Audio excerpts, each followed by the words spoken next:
The Return of Sherlock Holmes by Sir Arthur Conan Doyle. 11. The Adventure of the Missing Three-Quarter. Editorial note. Within this adventure, there will be references to hieroglyphic writing which are presented as illustrations in the original volume. The listener may view reproductions of these illustrations by referring to the text version of this story found on the same website. We were fairly accustomed to receive weird telegrams at Baker Street, but I have a particular recollection of one which reached us on a gloomy February morning some 7 or 8 years ago and gave Mr. Sherlock Holmes a puzzled quarter of an hour. It was addressed to him and ran thus: "Please await me. Terrible misfortune. Right wing 3/4 missing. Indispensable tomorrow. Overton." "Strand postmark and dispatched 10:36, said Holmes, reading it over and over. Mr. Overton was evidently considerably excited when he sent it, and somewhat incoherent in consequence. Well, he will be here, I dare say, by the time I have looked through the Times, and then we shall know all about it. Even the most insignificant problem would be welcome in these stagnant days." Things had indeed been very slow with us, and I had learned to dread such periods of inaction, for I knew by experience that my companion's brain was so abnormally active that it was dangerous to leave it without material upon which to work. For years I had gradually weaned him from that drug mania which had threatened once to check his remarkable career. Now I knew that under ordinary conditions he no longer craved for this artificial stimulus, but I was well aware that the fiend was not dead but sleeping, and I have known that the sleep was a light one, and the waking near when, in periods of idleness, I have seen the drawn look upon Holmes's ascetic face and the brooding of his deep-set and inscrutable eyes. Therefore, I blessed this Mr. Overton, whoever he might be, since he had come with his enigmatic message to break that dangerous calm which brought more peril to my friend than all the storms of his tempestuous life.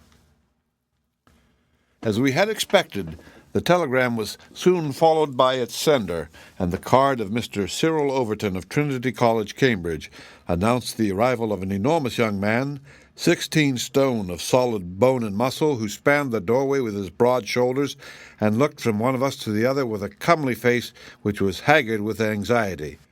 "Mr. Sherlock Holmes?" My companion bowed. "I've been down to Scotland Yard, Mr. Holmes. I saw Inspector Stanley Hopkins. He advised me to come to you. He said the case, so far as he could see, was more in your line than in that of the regular police." "Pray, sit down and tell me what is the matter." "It's awful, Mr. Holmes, simply awful. I wonder my hair isn't grey. Godfrey Staunton, you've heard of him, of course. He's simply the hinge that the whole team turns on. I'd rather spare 2 from the pack and have Godfrey for my 3/4 line. Whether it's passing or tackling or dribbling, there's no one to touch him, and then he's got the head and can hold us all together. What am I to do? That's what I ask you, Mr. Holmes. There's Morehouse, first reserve, but he is trained as a half, and he always edges right in on to the scrum instead of keeping out on the touch line. He's a fine place kick, it's true, but then he has no judgment, and he can't sprint for nuts. Why, Morton or Johnson, the Oxford Flyers, could romp round him. Stevenson is fast enough, but he couldn't drop from the 25 line, and a 3/4 who can't punt or drop isn't worth a place for pace alone. No, Mr. Holmes, we are done unless you can help me to find Godfrey Staunton." My friend had listened with amused surprise to this long speech, which was poured forth with extraordinary vigor and earnestness, every point being driven home by the slapping of a brawny hand upon the speaker's knee. When our visitor was silent, Holmes stretched out his hand and took down letter S of his commonplace book. For once he dug in vain into that mine of varied information. "There is Arthur H. Staunton, the rising young forger," said he, "and there was Henry Staunton, whom I helped to hang, but Godfrey Staunton is a new name to me." It was our visitor's turn to look surprised. "Why, Mr. Holmes, I thought you knew things," said he. "I suppose, then, if you have never heard of Godfrey Staunton, you don't know Cyril Overton either." Holmes shook his head good-humoredly. "Great Scott!" cried the athlete. Why, I was first reserve for England against Wales, and I've skippered the varsity all this year. But that's nothing. I didn't think there was a soul in England who didn't know Godfrey Staunton, the crack three-quarter, Cambridge, Blackheath, and 5 internationals. Good Lord, Mr. Holmes, where have you lived?" Holmes laughed at the young giant's naive astonishment. "You live in a different world to me, Mr. Overton, a sweeter and healthier one. My ramifications stretch out into many sections of society, but never, I am happy to say, into amateur sport, which is the best and soundest thing in England. However, your unexpected visit this morning shows me that even in that world of fresh air and fair play, there may be work for me to do. So now, my good sir, I beg you to sit down and to tell me slowly and quietly exactly what it is that has occurred and how you desire that I should help you." Young Overton's face assumed the bothered look of the man who is more accustomed to using his muscles than his wits. But by degrees, with many repetitions and obscurities, which I may admit from this narrative, he laid his strange story before us. "It's this way, Mr. Holmes.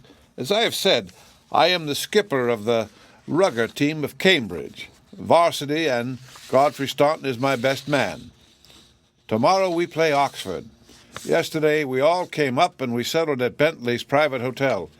At 10 o'clock I went round and saw that all the fellows had gone to roost, for I believe in strict training and plenty of sleep to keep a team fit. I had a word or two with Godfrey before he turned in. He seemed to me to be pale and bothered. I asked him what was the matter. He said he was all right, just a touch of headache. I bade him good night and left him. Half an hour later, the porter tells me that a rough-looking man with a beard called with a note for Godfrey. He had not gone to bed, and the note was taken to his room. Godfrey read it and fell back in a chair as if he had been poleaxed.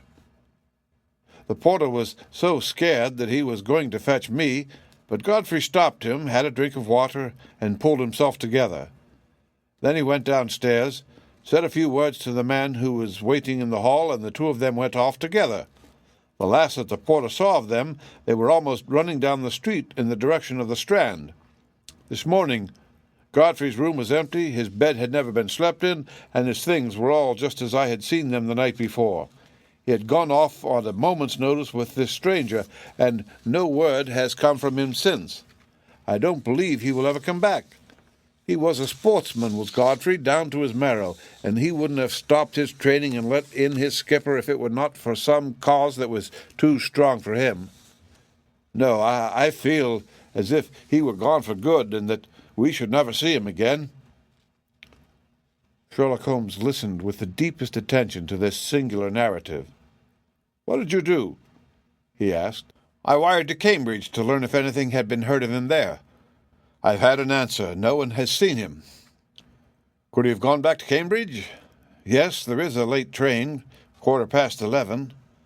But so far as you can ascertain, he did not take it."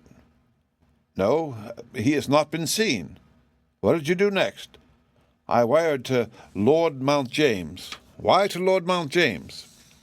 "Godfrey is an orphan, and Lord Mount James is his nearest relative, his uncle, I believe." "Indeed? This throws new light upon the matter. Lord Mount James is one of the richest men in England." "So I've heard Godfrey say." "And your friend was closely related?" "Yes, he was his heir, and the old boy is nearly 80, cram full of gout, too. They say he could chalk his billiard cue with his knuckles. He never allowed Godfrey a shilling in his life, for he is an absolute miser, but it will all come to him right enough." "Have you heard from Lord Mount James?" "No." "What motive could your friend have in going to Lord Mount James?" "Well, something was worrying him the night before, and if it was to do with money, it is possible that he would make for his nearest relative who had so much of it, though, from all I have heard, he would not have much chance of getting it. Godfrey was not fond of the old man. He would not go if he could help it." "Well, we can soon determine that. If your friend was going to his relative, Lord Mount James, you have then to explain the visit of this rough-looking fellow at so late an hour, and the agitation that was caused by his coming." Cyril Overton pressed his hands to his head. "I can make nothing of it," said he. Well, I have a clear day, and I shall be happy to look into the matter," said Holmes. I should strongly recommend you to make your preparations for your match without reference to this young gentleman. It must, as you say, have been an overpowering necessity which tore him away in such a fashion, and the same necessity is likely to hold him away. Let us step round together to this hotel and see if the porter can throw any fresh light upon the matter." Sherlock Holmes was a past master in the art of putting a humble witness at his ease, and very soon, in the privacy of Godfrey Staunton's abandoned room, he had extracted all that the porter had to tell. The visitor of the night before was not a gentleman, neither was he a working man. He was simply what the porter described as a medium-looking chap, a man of 50, beard grizzled, pale face, quietly dressed. He seemed himself to be agitated. The porter had observed his hand trembling when he held out the note. Godfrey Staunton had crammed the note into his pocket. Staunton had not shaken hands with the man in the hall. They had exchanged a few sentences, of which the porter had only distinguished the one word, "time." Then they had hurried off in the manner described. It was just 10:30 by the hall clock. "Let me see," said Holmes, seating himself on Staunton's bed. "You are the day porter, are you not?" "Yes, sir. I go off duty at 11. "The night porter saw nothing, I suppose?" "No, sir. One theatre party came in late, no one else." "Were you on duty all day yesterday?" "Yes, sir." "Did you take any messages to Mr. Staunton?" "Yes, sir. One telegram." "Ah, that's interesting. What o'clock was this?" "About 6. "Where was Mr. Staunton when he received it?" "Here, in his room." "Were you present when he opened it?" "Yes, sir. I waited to see if there was an answer." "Well, was there?" "Yes, sir. He wrote an answer." "Did you take it?" "No, he took it himself." "But he wrote it in your presence?" "Yes, sir. I was standing by the door, and he with his back turned at that table. When he had written it, he said, 'All right, porter, I will take this myself.'" "What did he write it with?" "A pen, sir." "Was the telegraphic form one of those on the table?" "Yes, sir, it was the top one." Holmes rose. Taking the forms, he carried them over to the window and carefully examined that which was uppermost. "It is a pity he did not write in pencil," said he, throwing them down again with a shrug of disappointment. "As you have no doubt frequently observed, Watson, the impression usually goes through, a fact which has dissolved many a happy marriage. However, I can find no trace here. I rejoice, however, to perceive that he wrote with a broad-pointed quill pen, and I can hardly doubt that we will find some impression upon this blotting-pad. Ah, yes, surely this is the very thing." He tore off a strip of blotting paper and turned towards the following hieroglyphic, which is pictured here. Cyril Overton was much excited.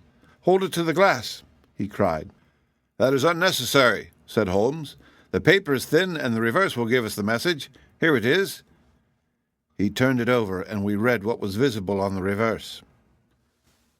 "So that is the tail end of the telegram which Godfrey Staunton dispatched within a few hours of his disappearance. There are at least 6 words of the message which have escaped us, but what remains, 'Stand by us, for God's sake,' proves that this young man saw a formidable danger which approached him, and from which someone else could protect him. Us, mark you. Another person was involved. Who should it be but the pale-faced, bearded man who seemed himself in so nervous a state? What, then, is the connection between Godfrey Staunton and the bearded man?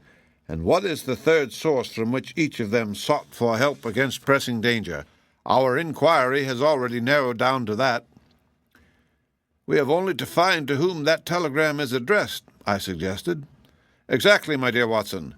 Your reflection, though profound, had already crossed my mind, but I dare say it may have come to your notice that if you walk into a post-office and demand to see the counterfoil of another man's message, there may be some disinclination on the part of the officials to oblige you. There is so much red tape in these matters. However, I have no doubt that with a little delicacy and finesse the end may be obtained. Meanwhile, I should like in your presence, Mr. Overton, to go through these papers which have been left upon the table."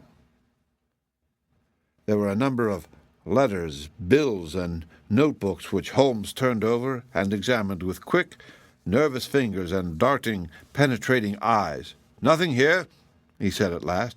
"By the way, I suppose your friend was a healthy young fellow? Nothing amiss with him?" "Sound as a bell. Have you ever known him ill?" "Not a day. He has been laid up with a hack, and once he slipped his kneecap, but that was nothing." "Perhaps he was not as strong as you suppose. I should think he might have had some secret trouble. With your assent, I will put one or two of these papers in my pocket in case they should bear upon our future inquiry." "One moment! One moment!" cried a querulous voice, and we looked up to find a queer little old man jerking and twitching in the doorway. He was dressed in rusty black, with a very broad-brimmed top hat and a loose white necktie, the whole effect being that of a very rustic parson or of an undertaker's mute.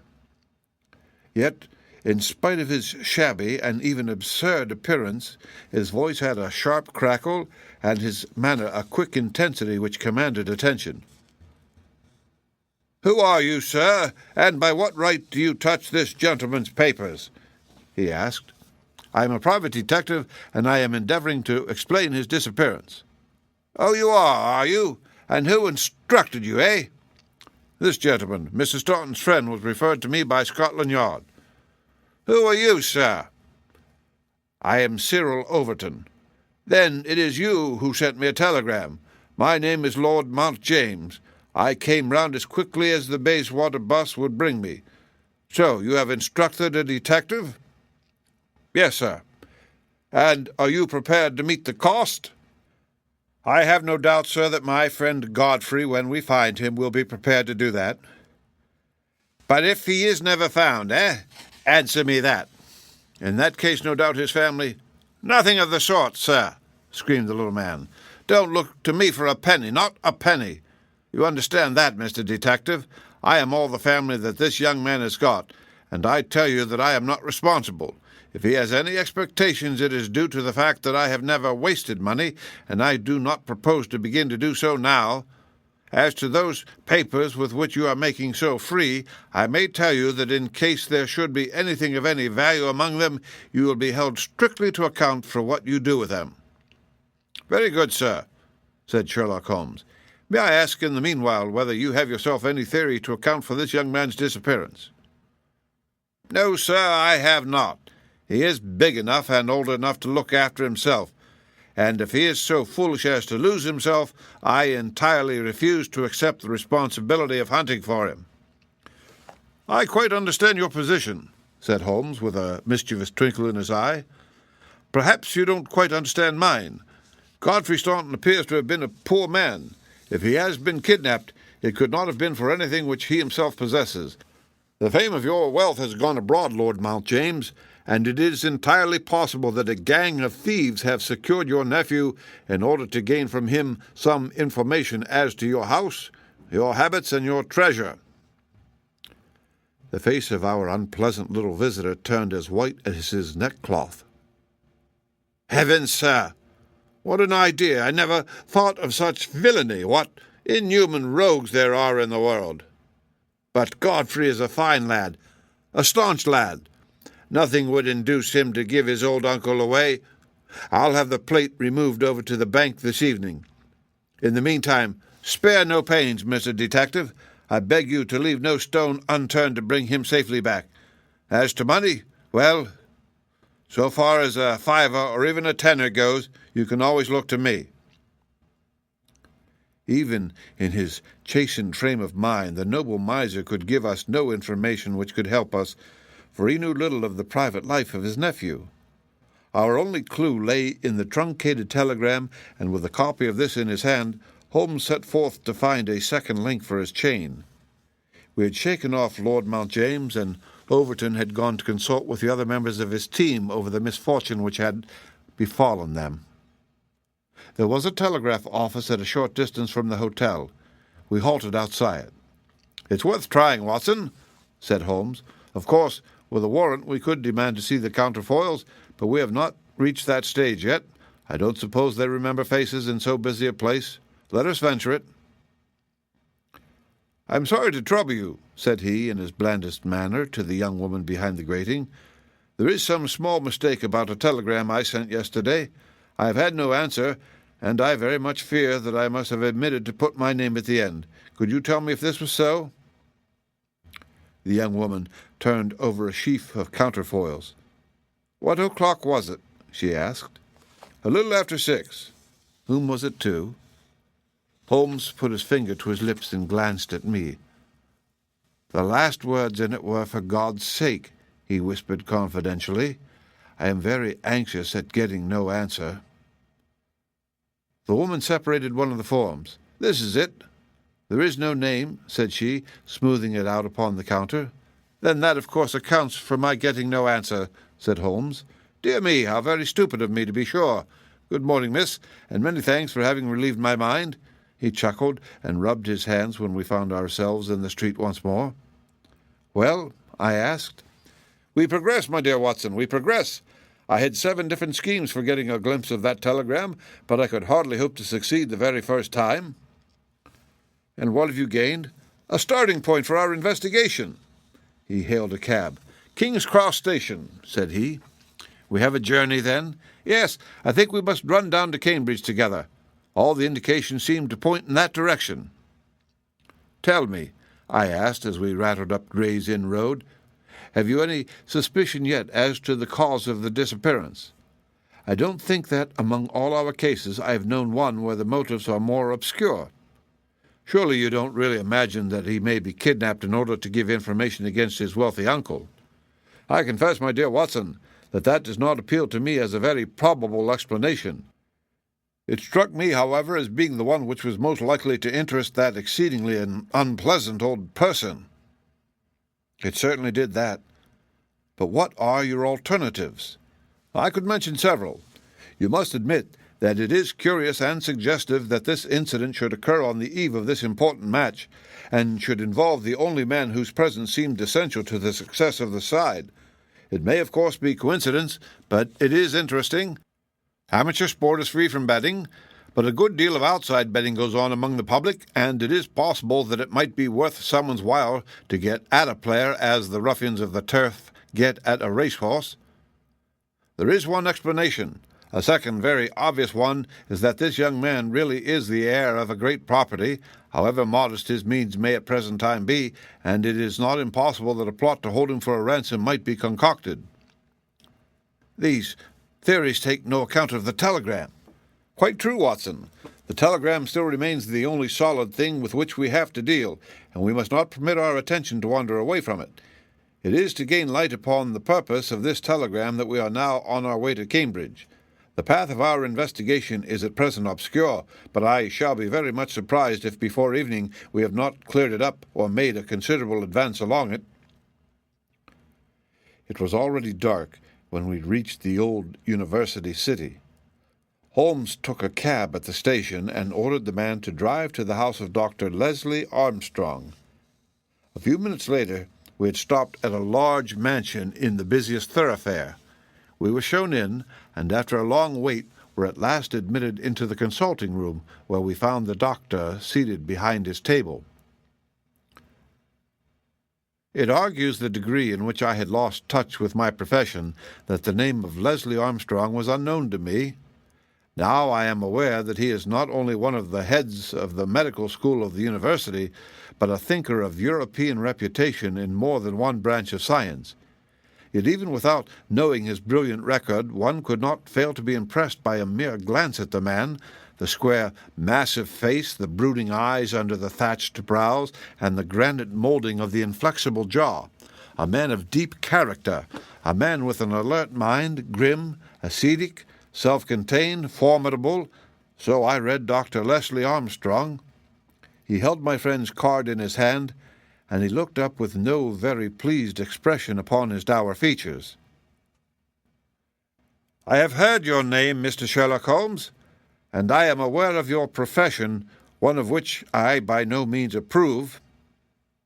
In that, Doctor, you will find yourself in agreement with every criminal in the country," said my friend quietly. "So far as your efforts are directed towards the suppression of crime, sir. They must have the support of every reasonable member of the community, though I cannot doubt that the official machinery is amply sufficient for the purpose. Where your calling is more open to criticism is when you pry into the secrets of private individuals, when you rake up family matters which are better hidden, and when you incidentally waste the time of men who are more busy than yourself. At the present moment, for example, I should be writing a treatise instead of conversing with you. No doubt, Doctor, and yet the conversation may prove more important than the treatise. Incidentally, I may tell you that we are doing the reverse of what you very justly blame, and that we are endeavoring to prevent anything like public exposure of private matters which must necessarily follow when once the case is fairly in the hands of the official police. You may look upon me simply as an irregular pioneer who goes in front of the regular forces of the country. I have come to ask you about Mr. Godfrey Staunton. What about him? You know him, do you not? He is an intimate friend of mine. Are you aware that he has disappeared? Ah, indeed. There was no change of expression in the rugged features of the doctor. He left his hotel last night. He has not been heard of. No doubt he will return. Tomorrow is the varsity football match. I have no sympathy with these childish games. The young man's fate interests me deeply since I know him and like him. The football match does not come within my horizon at all. I claim your sympathy, then, in my investigation of Mr. Staunton's fate. Do you know where he is? Certainly not. You have not seen him since yesterday? No, I have not. Was Mr. Staunton a healthy man? Absolutely. Did you ever know him ill? Never. Holmes popped a sheet of paper before the doctor's eyes. Then perhaps you will explain this receipted bill for 13 guineas paid by Mr. Godfrey Staunton last month to Dr. Leslie Armstrong of Cambridge. I picked it out from among the papers upon his desk. The doctor flushed with anger. I do not feel that there is any reason why I should render an explanation to you, Mr. Holmes. Holmes replaced the bill in his notebook. If you prefer a public explanation, it must come sooner or later, said he. I have already told you that I can hush up that which others will be bound to publish, and you would really be wiser to take me into your complete confidence. I know nothing about it. Did you hear from Mr. Staunton in London? Certainly not. Dear me. Dear me, the post office again. Holmes sighed wearily. A most urgent telegram was dispatched to you from London by Godfrey Staunton at 6:15 yesterday evening, a telegram which is undoubtedly associated with his disappearance, and yet you have not had it. It is most culpable. I shall certainly go down to the office here and register a complaint. Dr. Leslie Armstrong sprang up from behind his desk, and his dark face was crimson with fury. "I'll trouble you to walk out of my house, sir," said he. "You can tell your employer, Lord Mount James, that I do not wish to have anything to do either with him or with his agents. No, sir, not another word." He rang the bell furiously. "John, show these gentlemen out." A pompous butler ushered us severely to the door, and we found ourselves in the street. Holmes burst out laughing. "Dr. Leslie Armstrong is certainly a man of energy and character," said he. "I have not seen a man who, if he turned his talents that way, was more calculated to fill the gap left by the illustrious Moriarty. And now, my poor Watson, here we are, stranded and friendless in this inhospitable town, which we cannot leave without abandoning our case. This little inn just opposite Armstrong's house is singularly adapted to our needs. If you would engage a front room and purchase the necessaries for the night, I may have time to make a few inquiries." These few inquiries proved, however, to be a more lengthy proceeding than Holmes had imagined, for he did not return to the inn until nearly 9 o'clock. He was pale and dejected, stained with dust, and exhausted with hunger and fatigue. A cold supper was ready upon the table, and when his needs were satisfied and his pipe alight, he was ready to take that half-comic and wholly philosophic view which was natural to him when his affairs were going awry. The sound of carriage wheels caused him to rise and glance out of the window. A brougham and a pair of greys under the glare of a gas lamp stood before the doctor's door. "It's been out 3 hours," said Holmes. Started at 6:30, and here it is back again. That gives a radius of 10 or 12 miles, and he does it once or sometimes twice a day. No unusual thing for a doctor in practice. But Armstrong is not really a doctor in practice. He is a lecturer and a consultant, but he does not care for general practice, which distracts him from his literary work. Why, then, does he make these long journeys, which must be exceedingly irksome to him, and who is it that he visits? His coachman? My dear Watson, can you doubt that it was to him that I first applied? I do not know whether it came from his own innate depravity or from the promptings of his master, but he was rude enough to set a dog at me. Neither dog nor man liked the look of my stick, however, and the matter fell through. Relations were strained after that, and further inquiries out of the question. All that I have learned I got from a friendly native in the yard of our own inn. It was he who told me of the doctor's habits and of his daily journey. At that instant, to give point to his words, the carriage came round to the door. Could you not follow it? Excellent, Watson. You are scintillating this evening. The idea did cross my mind. There is, as you may have observed, a bicycle shop next to our inn. Into this I rushed, engaged a bicycle, and was able to get started before the carriage was quite out of sight. I rapidly overtook it, and then, keeping at a discreet distance of 100 yards or so, I followed its lights until we were clear of the town. We had got well out on the country road when a somewhat mortifying incident occurred. The carriage stopped, the doctor alighted, walked swiftly back to where I had also halted, and told me in an excellent sardonic fashion that he feared the road was narrow, and that he hoped his carriage did not impede the passage of my bicycle.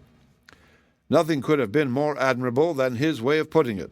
I at once rode past the carriage, and, keeping to the main road, I went on for a few miles, and then halted in a convenient place to see if the carriage passed. There was no sign of it, however, and so it became evident that it had turned down one of several side roads which I had observed.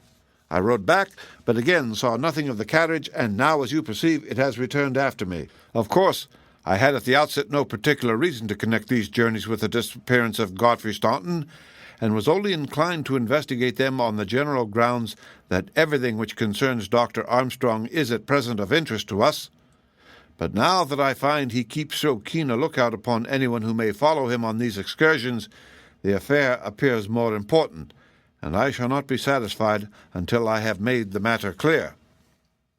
We can follow him tomorrow. Can we? It is not so easy as you seem to think. You are not familiar with Cambridgeshire scenery, are you? It does not lend itself to concealment.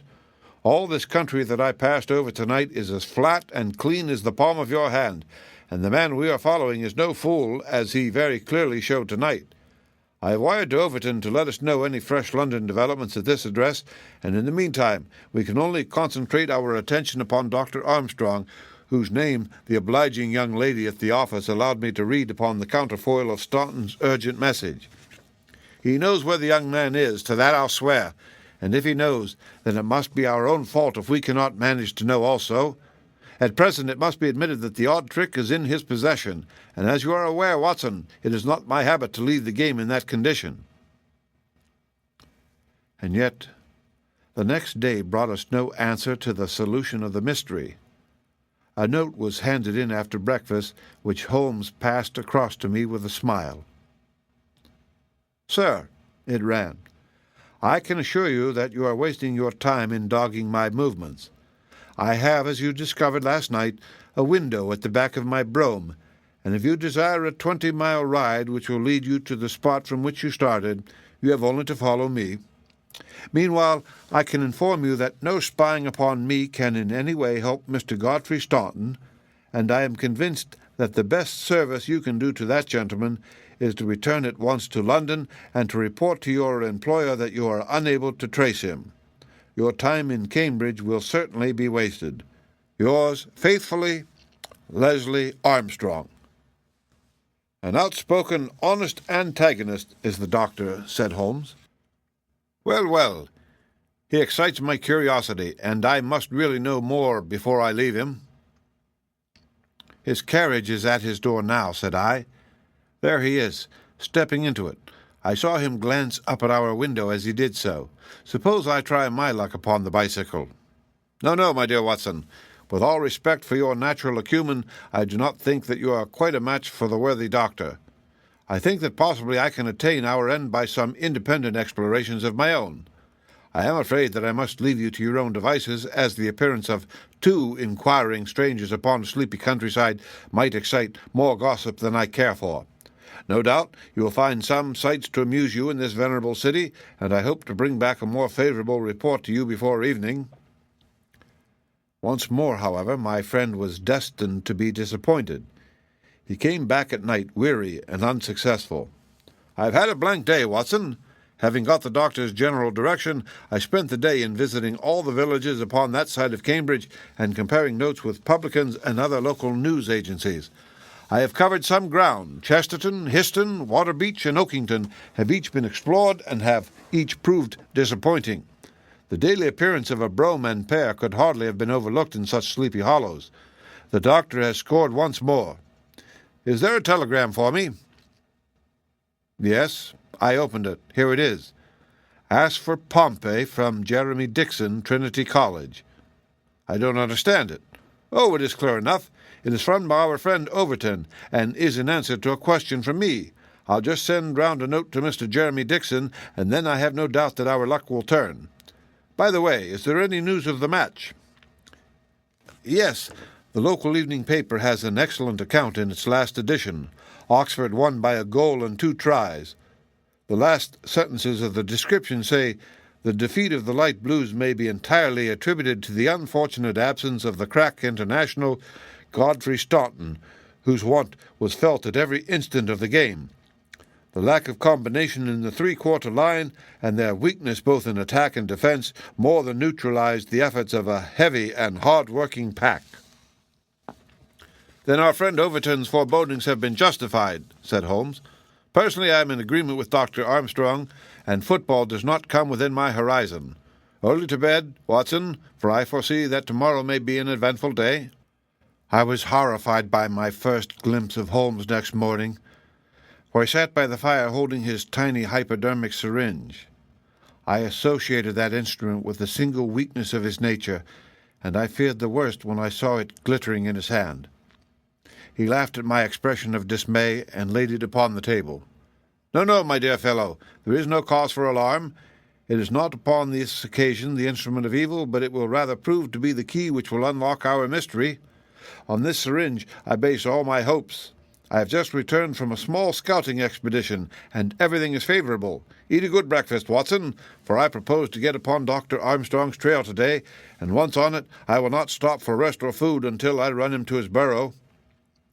"In that case," said I, "we had best carry our breakfast with us, for he is making an early start. His carriage is at the door." "Never mind, let him go. He will be clever if he can drive where I cannot follow him. When you have finished, come downstairs with me, and I will introduce you to a detective who is a very eminent specialist in the work that lies before us." When we descended, I followed Holmes into the stable-yard, where he opened the door of a loose box and let out a squat, lop-eared white and tan dog, something between a beagle and a foxhound. "Let me introduce you to Pompey," said he. "Pompey is the pride of the local drag-hounds. No very great flyer, as his build will show, but a staunch hound on a scent. Well, Pompey, you may not be fast, but I expect you will be too fast for a couple of middle-aged London gentlemen, so I will take the liberty of fastening this leather leash to your collar. Now, boy, come along and show what you can do." He led him across to the doctor's door. The dog sniffed round for an instant, and then, with a shrill whine of excitement, started off down the street, tugging at his leash in his efforts to go faster. In half an hour we were clear of the town and hastening down a country road. "What have you done, Holmes?" I asked. "A threadbare and venerable device, but useful upon occasion. I walked into the doctor's yard this morning and shot my syringe full of aniseed over the hind wheel. A drag-hound will follow aniseed from here to John O'Goat's, and our friend Armstrong would have to drive through the Cam before he would shake Pompey off his trail. Oh, the cunning rascal! This is how he gave me the slip the other night." The dog had suddenly turned out of the main road into a grass-grown lane. Half a mile further this opened into another broad road, and the trail turned hard to the right in the direction of the town which we had just quitted. The road took a sweep to the south of the town and continued in the opposite direction to that in which we had started. "This detour has been entirely for our benefit, then?" said Holmes. "No wonder that my inquiries among those villages led to nothing. The doctor has certainly played the game for all it's worth, and one would like to know the reason for such elaborate deception. This should be the village of Trumpington to the right of us, and by Jove, here is the brougham coming round the corner. Quick, Watson, quick, or we're done." He sprang through a gate into a field, dragging the reluctant Pompey after him. We had hardly got under the shelter of the hedge when the carriage rattled past. I caught a glimpse of Dr. Armstrong within, his shoulders bowed, his head sunk on his hands, the very image of distress. I could tell by my companion's graver face that he also had seen. "I fear there is some dark ending to our quest," said he. "It cannot be long before we know it. Come, Pompey. Ah, it is the cottage in this field." There could be no doubt that we had reached the end of our journey. Pompey ran about and whined eagerly outside the gate where the marks of the brougham's wheels were still to be seen. A footpath led across to the lonely cottage. Holmes tied the dog to the hedge, and we hastened onwards. My friend knocked at the little rustic door, and knocked again without response. And yet the cottage was not deserted, for a low sound came to our ears, a kind of drone of misery and despair which was indescribably melancholy. Holmes paused, irresolute, and then he glanced back at the road which we had just traversed. A brougham was coming down it, and there could be no mistaking those grey horses. "By Jove, the doctor is coming back," cried Holmes. "That settles it. We are bound to see what it means before he comes." He opened the door, and we stepped into the hall. The droning sound swelled louder upon our ears until it became one long, deep wail of distress. It came from upstairs. Holmes darted up, and I followed him. He pushed open a half-closed door, and we both stood appalled at the sight before us. A woman, young and beautiful, was lying dead upon the bed. Her calm, pale face, with dim, wide-opened blue eyes, looked upward from amid a great tangle of golden hair. At the foot of the bed, half sitting, half kneeling, his face buried in the clothes, was a young man whose frame was racked by his sobs. So absorbed was he by his bitter grief that he never looked up until Holmes' hand was on his shoulder. "Are you Mr. Godfrey Staunton?" "Yes, yes, I am. But you are too late. She is dead."